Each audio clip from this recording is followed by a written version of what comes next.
நான் உங்கள் பெட்டி கடை பிரபாத்து மீண்டும் உங்களை சந்திக்கிறதுல சந்தோஷம். எல்லாரும் எப்படி இருக்கீங்க? இன்னைக்கு என்ன உண்டாக்க போறோம்னா பழப்பச்சி உண்டாக்க போறோம். வாங்க வீடியோக்குள்ள போலாம். தண்ணி, அளவு சீனி, தேவைக்கு ஊற்றி இருக்கிறதுனால சீனியும் போட்டிருக்கோம். அதனால இதை செய்யணும், நம்ம கரைக்கணும். முதல்ல மைதா எடுத்துக்கிடுவோம். மைதா கொஞ்சம் போடுவோம். தேவையான அளவு சோடா உப்பு. பழப்பச்சிக்கு பல பேர் உண்டு. முருகனுக்கு பல பேர் சொன்ன மாதிரி ஒரு பழத்துக்கு அவர் சண்டை போட்டாரு.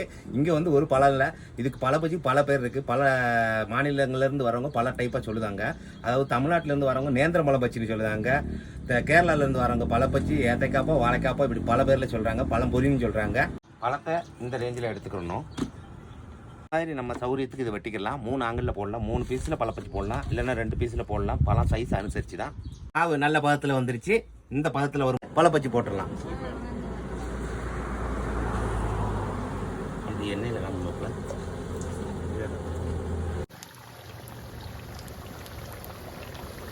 மகளே, பழப்பச்சி ரெடி ஆயிடுச்சு. பொன் நிறத்தில் வந்துருச்சு.